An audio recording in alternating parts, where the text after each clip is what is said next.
Quand les groupes armés commencent à perdre des positions sur le terrain, ils cherchent souvent à compenser par la communication. C'est exactement ce que l'on observe aujourd'hui en RDC. Ce qui se joue en ce moment n'est pas un simple accrochage armé. C'est un signal clair, un message envoyé par les armes. L'armée congolaise se dit déterminée. Plusieurs positions du M23 ont été neutralisées.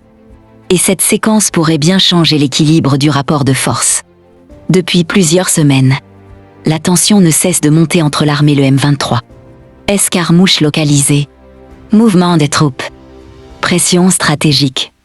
Les tensions se concentrent notamment autour de Rutshuru, Kiwanja, des axes menant vers Bunagana, mais aussi dans des zones plus profondes, comme Walikale et les hauts plateaux d'Uvira. Mais cette fois, on est passé à une opération assumée, coordonnée, ciblée. Selon des sources concordantes, plusieurs positions tenues par le M23 ont été neutralisées lors des axes. Les opérations auraient visé des points considérés comme stratégiques.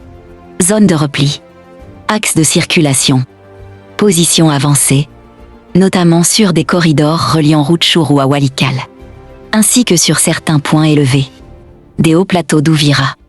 L'objectif est clair: affaiblir la capacité de projection du M23 et réduire sa marge de manœuvre sur le terrain. La FARC affiche une ligne dure. Pas de démonstration symbolique, mais des frappes concrètes. Ce qui compte ici, ce n'est pas seulement le nombre de positions neutralisées. C'est le message politique et militaire. La FARC montre qu'elle conserve une capacité opérationnelle, qu'elle maîtrise le terrain, et qu'elle est prête à monter d'un cran dans la confrontation. En face, le M23 se retrouve sous pression, contraint de revoir ses positions et possiblement sa stratégie.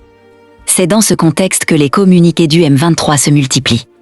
À mesure que la pression militaire augmente, le discours se durcit. Le mouvement multiplie les déclarations, allant jusqu'à accuser les FARDC de prétendu génocide. Des mots extrêmement lourds, formulés sans preuve indépendante établie, et qui traduisent surtout la difficulté du M23 à assumer ses revers militaires. Quand le terrain échappe, le récit devient une arme. Deux scénarios se dessinent désormais. Une escalade, avec des représailles et un élargissement des combats, y compris vers des zones sensibles, comme Walikale, ou les hauts plateaux d'Uvira, ou un repositionnement tactique, pour éviter une confrontation directe prolongée. Dans les deux cas, la situation entre dans une phase plus instable. Ce qui est sûr, c'est que le rapport de force est en train de bouger. La FARC frappe. Le M23 encaisse. Sur le terrain, les positions tombent. Dans les communiqués, les accusations montent. Deux réalités. Un même conflit. On continue de suivre la situation.